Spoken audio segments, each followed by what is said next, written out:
Okay, I'm gonna eat it. 잘 먹겠습니다. Okay, no.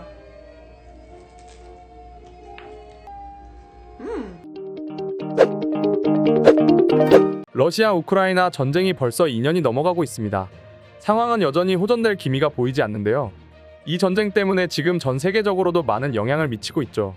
그러나 이렇게 암울한 상황에서도 러시아 사람들에게 웃음을 주는 것이 있다고 합니다. 바로 한국 음식인데요. 러시아 사람들은 이 힘든 시기를 한국 음식을 먹으며 버티고 있다고 합니다. 심지어 한국 음식 때문에 소송이 걸리기도 하고 비싼 가격임에도 월급을 탈탈 털어 한국 음식 사재기하는 풍경까지 이어지고 있죠. 가깝고도 먼 나라 러시아에 불고 있는 한국 음식 열풍. 도대체 어떤 메뉴들이길래 이렇게 난리가 난 건지 한번 알아보겠습니다. 구독도 눌러주시고 좋아요도 눌러주셔서 감사합니다. 지금부터 이야기 시작합니다. 지난 2월 러시아의 반체제 인사 알렉세이 나발리가 옥중에서 돌연사했습니다. 그런데 나발리가 생전 교도소에 있을 당시 한국 컵라면 때문에 폭동을 일으킨 일이 있었다고 하는데요. 나발리가 한국 컵라면 도시락을 급하게 먹다 혀를 대었다면서 교도소 식사 시간 제한 폐지를 요구하는 소송을 냈다가 기각당했다고 합니다. 나발리는 뜨거운 물로 만드는 라면을 빨리 먹느라 혀를 대었다고 덧붙이기도 했죠. 나발리는 수감자가 식사로 따뜻한 음식을 먹을 수 있는 시간을 최대 30분으로 제한한 교도소의 내부 규정을 문제 삼으며 교도소 매점에서 가장 인기 있는 메뉴는 바로 도시락이라고 소리 질렀다고 하는데요. 그러면서 제발 수감자들이 도시락이라도 아무 제한 없이 먹을 수 있으면 좋겠다며 재소자들과 함께 호소했다고 합니다. 옥중에 유일하게 행복한 시간이었을 식사 시간에 도시락을 못 먹어서 화가 났었던 나발리. 측은하다는 생각마저 듭니다. 혹시나 싶어 말씀드리지만 네, 맞습니다. 우리가 아는 한국 기업 팔도의 도시락입니다. 이 도시락은 러시아에서는 국민 라면으로 꼽히며 높은 인기를 자랑하고 있답니다. 특히 도시락의 라면 시장 점유율이 약 60%에 달할 정도로 큰 인기를 끌고 있는 것은 물론 우크라이나와 전쟁 중인 러시아에선 해외 기업들이 사실상 철수하다시피 하면서 매출도 급감했지만 이런 가운데 도시락을 만드는 팔도만이 러시아에서 매출 급성장했다고 하죠. 전쟁이 터지면서 사람들이 비상식량을 비축해야 할 때 가장 먼저 찾고 많이 산 음식도 바로 이 도시락이었다고 합니다. 이 때문에 매출도 급성장할 수 있었던 거고요. 감옥에서까지 도시락 때문에 이런 사달이 날 정도라니 솔직히 신기하기만 합니다. 외하고 많은 라면이 있을 텐데 하필 우리나라의 팔도 도시락인 걸까요? 러시아 사람들의 도시락 사랑은 1990년대 초 30여 년 전으로 거슬러 올라가는데요. 1990년대 초 부산항에 들어온 러시아 선원들이 팔도의 도시락을 대량으로 사갔다고 합니다. 러시아 사람들은 기차를 오래 타는 경우가 많습니다. 오랜 기간 넓은 영토를 보유하고 있는 러시아의 특성상 철도는 도시와 도시를 잇는 매우 중요한 수단으로 여겨졌는데요. 이제는 항로가 개척되었지만 낭만과 추억 등의 이유로 러시아인들은 이동수단으로서 기차를 더욱 선호하고 있습니다. 이런 배경이 있는 러시아에서 도시락이 큰 인기를 얻는 것은 현지화 덕분인 것 같습니다. 사각형으로 넓적한 도시락은 잘 쏟아지지 않아서 먹기 수월했던 건데요.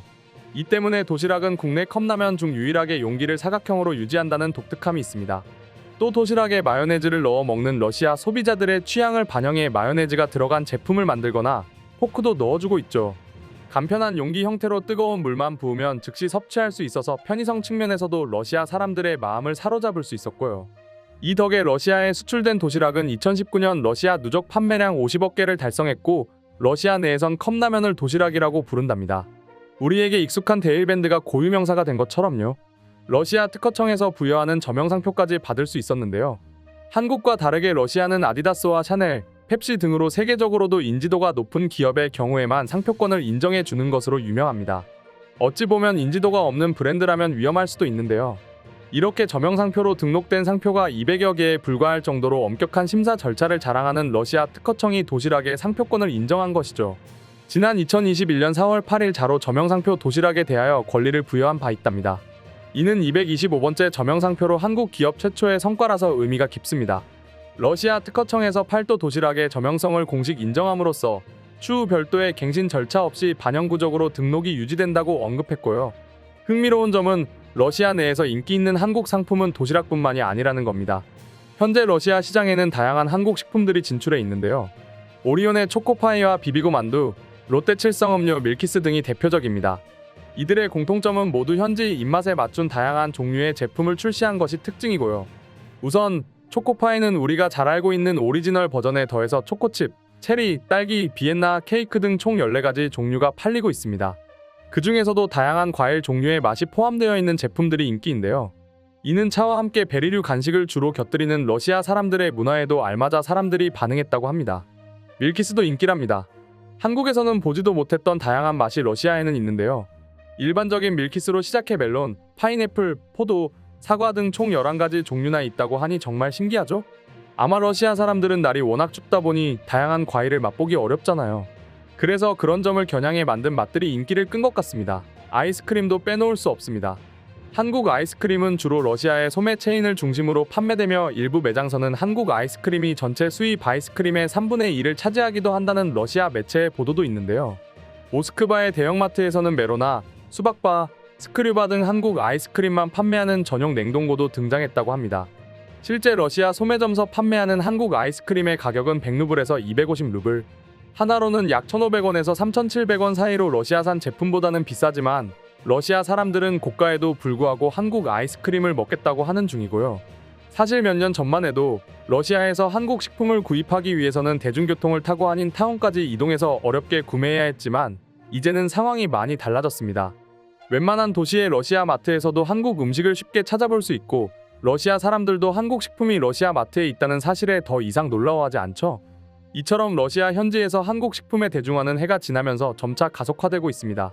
제품들에 초점을 맞췄지만 사실 한식당의 인기도 무시할 수 없습니다. 현재 코로나19와 우사태 장기화 등으로 러시아의 외식 인구가 매우 감소한 상황입니다. 그럼에도 불구하고 현재 한식당은 오히려 늘어나고 있는 등 최근 러시아에서 한식의 인기가 치솟고 있는데요. 코트라 상트페테르부르크무 여관에 따르면 러시아에서 K푸드의 인기가 점차 커지면서 현지 도심지에는 한식당이 많아지고 있고 다양한 한국 요리를 찾는 러시아 사람들이 엄청나게 늘었다고 합니다. 이는 맛과 건강에 대한 전 세계적인 관심 증가 및 한국 문화에 관한 관심이 더해진 것 때문이라고 무역관은 풀이했죠. 그렇다면 러시아 사람들은 어떤 한식을 좋아할까요? 한식 중에는 비빔밥과 치킨이 가장 인기가 많다고 합니다. 비빔밥의 경우 고기 위주의 서양 음식과 달리 다양한 채소가 들어있어 러시아 내에서 건강식으로 인식되고 있죠. 치킨은 한국 드라마 등 미디어에 많이 등장해 한식당을 찾는 손님들에게 인기를 끌고 있으며 김치도 현지에서 인기를 실감할 수 있을 정도라고 합니다. 이러한 인기에 현지인들도 한식 사업에 뛰어들고 있습니다. 상트페테르부르크 시내에는 김치 투고, 먹방 등 현지인이 경영하는 한식당들이 생겨났는데요. 이는 러시아인들도 김치나 먹방이 무슨 뜻인지 안다는 것을 의미한다고 하니 참 뿌듯하네요. 게다가 젊은 층을 겨냥한 한식당도 늘어나는 추세라고 합니다. 상트페테르부르크 내에서는 젊은 러시아 사람들을 대상으로 한 한국 분식 전문점, 치킨 전문점 등이 생겨났는데요. 이곳을 찾는 손님의 90% 이상은 비한국인이며 90% 이상이 30대 이하라고 하니 트렌디한 러시아 젊은이들의 성지로 자리매김하는 것 같습니다. 2018년 현지에서 개업해 현재 사업장을 8개까지 확장한 한국 분식 전문점 김치 투고의 대표는 2023년 매출액이 전년 대비 2배 이상 증가했다고 밝혔습니다. 전쟁 중에도 한식에 대한 사랑이 식을 줄 모른다는 해석인데요. 김치 투고의 주요 메뉴는 핫도그, 떡볶이, 라면 등으로 한국의 분식과 비슷한 느낌입니다. 인테리어 역시 한국 느낌을 살렸죠. 한국 치맥 문화에서 비롯된 치코는 모스크바에서 처음 시작해 흥행을 이룬 후 상트페테르부르크, 노보시비르스크 등 다른 도시로 프랜차이즈를 확장해 나가고 있습니다. 치킨과 코리아의 줄임말인 치코는 치킨과 분식을 전문으로 러시아 젊은이들의 취향을 사로잡고 있고요. 그러나 우리가 주목해야 할 것은 따로 있습니다. 현지 한식당과 관련해 중요한 사실 중 하나가 바로 한국인보다 러시아 등 외국인 방문자가 더 많다는 점인데요. 한식당별로 차이가 있지만 적게는 30%에서 많게는 90%를 차지할 정도라고 하는데요. 또 정통 한식의 맛을 고수한 곳보다 현지인들 입맛에 맞춰 퓨전 한식 메뉴를 선보이는 식당들이 오히려 더 큰 인기를 얻고 있죠. 극한의 상황 속에서도 한식에 대한 열정은 놓지 않고 있는 러시아 사람들. 하루빨리 상황이 나아져서 더 다양한 한식도 맛볼 수 있는 날이 왔으면 좋겠습니다. 오늘도 귀한 시간 내서 시청해 주셔서 감사합니다. 구독자 여러분들 늘 건강 조심하시고 다음 시간에도 재미있는 영상으로 찾아뵙겠습니다. 감사합니다.